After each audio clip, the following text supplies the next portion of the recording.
რაც შეეხება გუშინდელ დღეს, ეს იყო გაუგონარი სისასტიკე, მაგრამ პირადად ჩემი აზრი თუ გაინტერესებთ, ჩემთვის ეს არ იყო მოულოდნელი.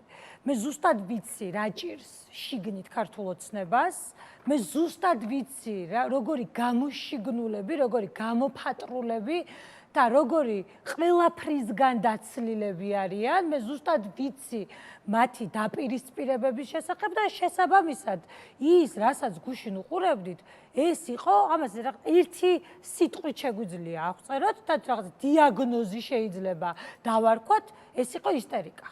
ეს არის შეშინებული ქართული ოცნების რეალური სახე. ფარისეველი ქართული ოცნების, რომლებიც მთელი წლების განმავლობაში პროპაგანდირებდნენ, რომ ქალი ქალია, კაცი კაცია, ისინი კაცები იყვნენ, გუშინ ვისაც უყურეთ, ის გაურკვეველი არსებები, რომლებიც 9 შვილიან დედაზე ძალადობდნენ, რომლებიც ქალებზე ძალადობდნენ და რომლებიც პოლიციაზე ძალადობდნენ. და მე არ შემიძლია, ინგა არ მივმართო თქვენი ეთერის საშუალებით აი ამ პოლიციელებს. მე მინდა ვთქვა, არაფერი არ მაქვს დასამალი, რომ ძალიან ბევრ მათგანთან მაქვს პირადი კომუნიკაცია. მე ზუსტად ვიცი, ბევრი მათგანი როგორ გმობს იმ ყველაფერს, რაც დღეს ხდება. მე ზუსტად ვიცი, რომ რიგი მათგანი აპირებს პოზიციის შეცვლას და მე მინდა მივმართო თქვენი ეთერის მეშვეობით მათ. უნდა იყოთ ბევრნი, ვინც ძალიან მალე დადგებით ისტორიის სწორ მხარეს. თორემ არასოდეს თქვენი შვილები ამას არ გაპატიებენ.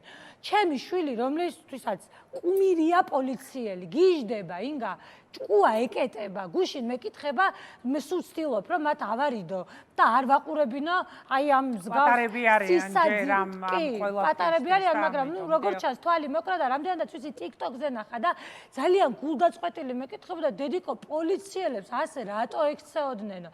ეს უნამუსოები, ეს უსირცხვილოები, მაშინ როდესაც მზია ამაღლობელი ამდენი წლით ჩასვეს ციხეში და დღეს უყურებთ, მე მინდა აი რიგით კოდს ვკითხო, რომლებსაც იცი შენ, ინგა, ჩემი სანაცნობოს არეალი რამდენად დიდია, სწორედ ამიტომ ჩავარდნენ პანიკაში. როდესაც თქვი, რომ ბევრ სურპრიზს უნდა ელოდონ თქო, სწორედ ამიტომ ჩავარდნენ სრულ ისტერიკაში და 2 დღეა მხოლოდ და მხოლოდ ჩემ ინტერვიუებზე საუბრობენ ისინი და სწორედ მათ მინდა ვკითხო და ან ძალიან ბევრ მათგანთან მინდა არ მინდა მაქვს ასე თუ ისე შემხებლობა. მე მეორე პროფესიაც მაქვს, ვარ ექიმი და ნუ ძალიან ბევრ მათგანთან მაქვს შეხება და ძალიან ბევრჯერ უთქვამთ, რომ რომელ ქვეყანაში, თუნდაც აი ევროპულ ქვეყანაში არ დასჯიდნენ ადამიანს, რომელიც პოლიციელს გააწმიდა სილას.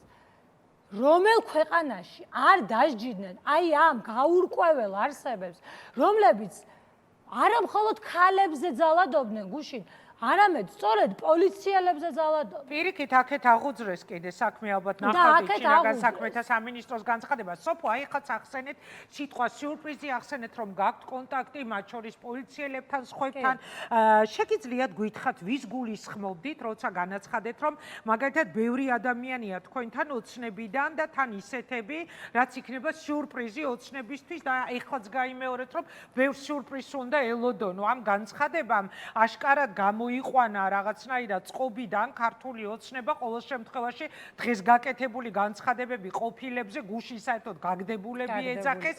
ეს ყველაფერი ამაზე მეტყველებს. შეგიძლიათ უფრო მეტი გითხრათ, იგივე ვისმენ ჩვენ მაგალითად ლევან ხაბეიშვილისგან, რომ აი რაღაცა კონტაქტი არსებობს და ქართული ოცნებაც პრინციპში ამბობს მაგას, რომ აი იგივე ვთქვათ ხაბეიშვილი ან სხვა ადამიანები, ვინც ამ თემებზე ღიად საუბრობთ, თქვენ გაქვთ კონტაქტი ოცნების ყოფილ წარმომადგენლებთან. რა ინფორმაციას ეყნობით, როცა ამბობთ, რომ ეს ყოფილები რაღაცისთვის არიან მზად, რამდენად მაღალი რანგის ყოფილებზე საუბრო? ყოფილები არიან თუ მოქმედები არიან, ჩემი მხრიდან სახელებზე და გვარებზე საუბარი და ალბათ ხდებით, რომ ძალიან არასერიოზული იქნება და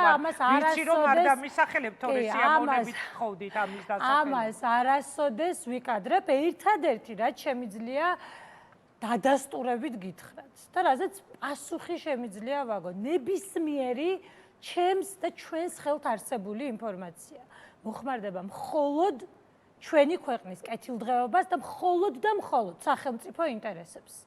არასოდეს არც ერთ ნაბიჯს მე მათგან განსხვავებით არ გადავდგამ ჩვენი ქვეყნის ინტერესების წინააღმდეგ. არასოდეს, სწორედ ამისთვის ვიბრძვი, სწორედ ამიტომ ვებრძვი. აი მათ და აუცილებლად ადრე თუ გვიან არა ძალიან მალე ეს ბრძოლა ჩვენი გამარჯვებით დასრულდება. ანუ თქვენ გაქვთ კონტაქტი თუ გაქვთ ინფორმაცია, რამდენად სარწმუნოა ეს ინფორმაცია, რომ აი ეს ოცნების ყოფილი მაღალჩინოსნები დაუშვათ არიან მზად, რომ აქეთ საპროტესტო მხარეს გადმოვიდნენ თუ არა ინფორმაციებით ისინი გაძლიერებენ. ანუ მე შემთხვევითი არ მგონია კიდევ ერთხელ ვიტყვი, აი თუნდაც ბოლო 2 დღის განმავლობაში გაკეთებული განცხადებები ოცნების ყოფილ წევრებზე, ქართული ოცნების ამჟამინდელი მოქმედი წევრების მხრიდან. ხო, რასაკვირველია, არც ჩემი მხრიდან არ ყოფილა შემთხვევითი შეიძლება ღარიბაშვილი, ლილუაშვილი, იცით რა, მოდით შევიკავოთ თავი სახელები და გვარებისგან, არც ჩემი მხრიდან არ ყოფილა შემთხვევითი, მათ კი დაწერეს სოფო ჯაფარიძის წამოწდაო, მაგრამ არასოდეს არაფერი არ წამომწდენია და არც გუშინ არ წამომწდენია.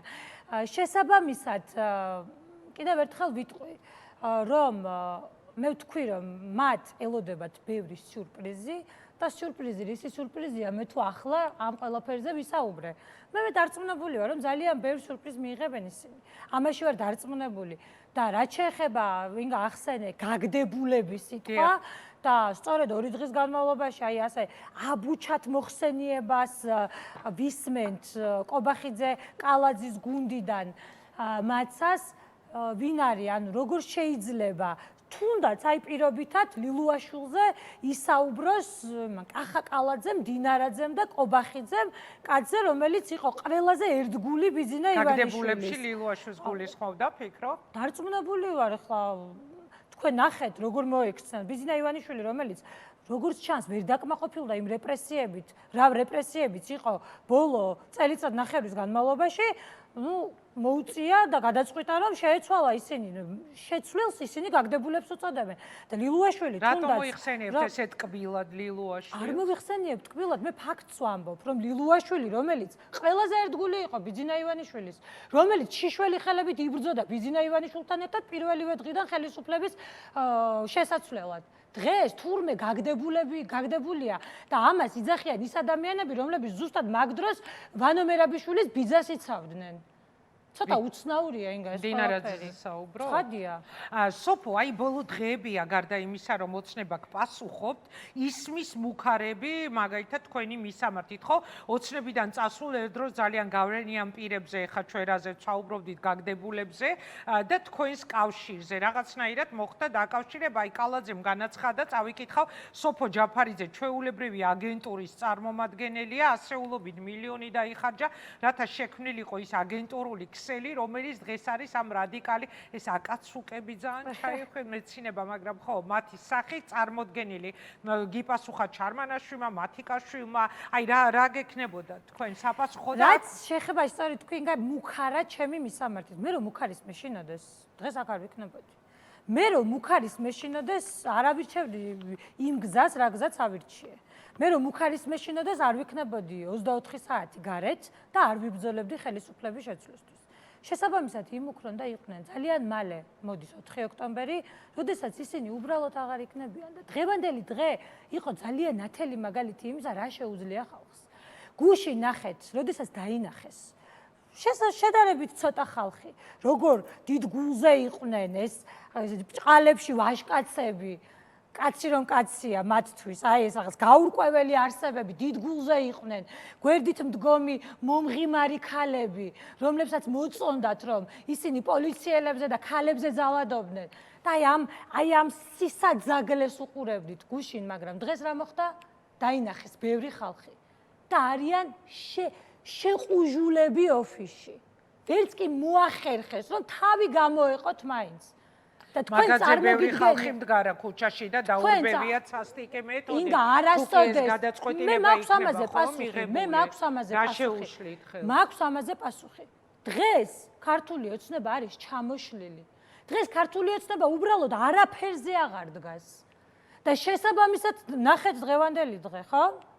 როგორც კი ხალხის რაოდენობა გაიზარდა, ისინი შეიყუჟენ და თქვენ ნახავთ რა მოხდება 4 ოქტომბერს. აი მე რამდენად ახსენეთ ეს 4 ოქტომბერი, წეგან ირინას შეეხო ამ თემას და მე არაერთხელ მისაუბრია. იცით რა, თქვენ იყავით იმ დღეს, ვინც განცხადება გააკეთა პოლიტიკოსებიდან 4 ოქტომბერთან დაკავშირებით საზოგადოების წარმომადგენლებთან ერთად.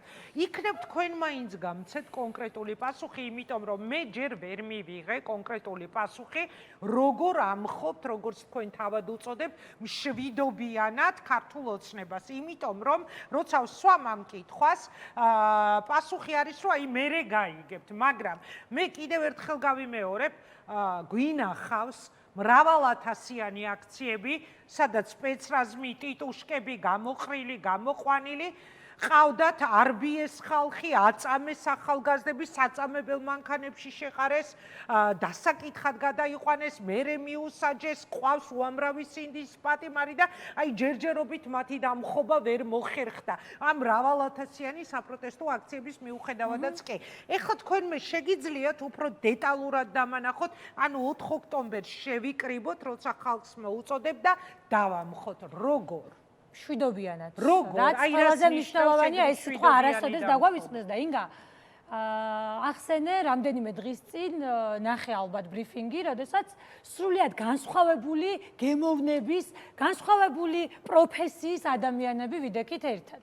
და გავერთიანდით პაატა ბურჭულაძეს, აი უყურებთ თქვენ კადრებს, ბატონი პაატა ბურჭულაძის ინიციატივის გარშემო. პაატა ბურჭულაძე გადასარევი კაცია, უდიდეს პატივს წემ, მთელი მისი ბიოგრაფიით, მაგრამ აი პაატა ბურჭულაძესაც რომ დაუსვი კითხვა, ჯერ მე ვერ დავინახე, აი როგორ ხდება ეს მშვიდობიანი დამხობა. თქვენ ნახეთ იმ დღევანდელი და ამ ადამიანების უკან, თითოეული იმ ადამიანის უკან, ვისაც იმ დღეს ხედავდით, დგას ასეულობით მისი სფეროს წარმომადგენელი.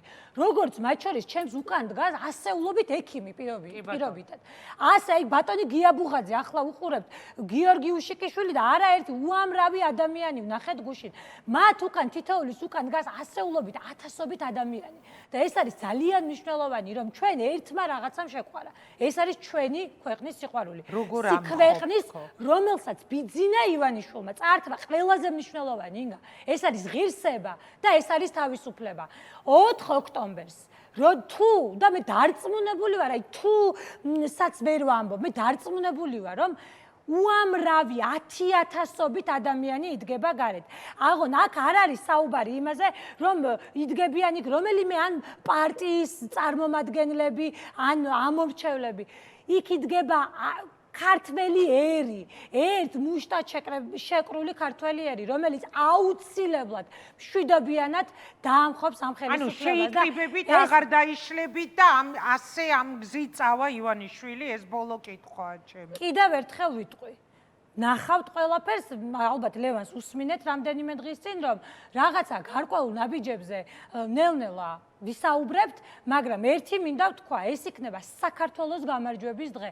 ეს იქნება დღე, როდესაც გავიმარჯვებს ქართველი ხალხი, მე, თქვენ და რაც თავარია გაიმარჯვებს საქართველო. აღარ არის ინგა რაღაც აი ამ პოლიტიკური და პარტიული ამბიციების დრო, რასაც სამწუხაროდ ძალიან ხშირად ხედავთ. აღარ არის ცარიელი სიტყვების დრო. ახლა დროა მოქმედების. მე როგორც ერთ-ერთი რიგითი მოქალაქე, რომელიც შევუერთდი აი ამ გადასარევ ინიციატივას. მე როგორც ერთ-ერთი რიგითი მოქალაქე, მზად ვარ ვიბრძოლო, არ ვიცი, უკომპრომისოდ. მზად ვარ ვიბრძოლო ბოლომდე, ვიბრძოლო და რაც თავარია ვიბრძოლო გამარჯვებამდე, რომელიც გარდაუვალი იქნება 4 ოქტომბერს და ამას, მაგრამ ერთი მინდა ვთქვა და მივმართო აი ახლა თქვენ, მოგმართოთ ყველას, ვინც სხეთხართ ტელევიზორთან და გვისმენთ. თუ თქვენ, ჩვენ ყველანი ერთად ვიდგებით გარეთ, გარდა პასუხისმგებლობა არის ყველაზე, იმიტომ რომ ჩვენ საქართველოს ისტორიაში უნდა გადავშალოთ ყველაზე მნიშვნელოვანი ფურცელი ჩვენი ქვეყნის თავისუფლების და ფურცელი, რომელიც ცხოვრების ბოლომდე, არ ვიცი, აი ყველა უნდა გავხდეთ ამ ისტორიული დღის მონაწილე. დიდი მადლობა, თუმცა ქართული ოცნებიდან ალბათ მოისმენთ არაერთ გზის მუქარას, რომ როდესაც მშვიდობიან დამხობაზე ლაპარაკობენ, ეს არის არაკანონიერი და მშვიდობიანი დამხობის საპირისპიროდ არსებობს მშვიდობიანი დაჭერაო და ანუ მე კიდევ ერთხელ ვიტყვი, ყველა ნაბიჯი იქნება სრულიად კანონიერი ჩვენი მხრიდან. მადლობა, თავარია სოფია. მათი მხრიდანაც იყოს ასე. წარმატებებს ქართველი ხალხი გაიმარჯვებს ოთხ. წარმატებებს უსურვებს.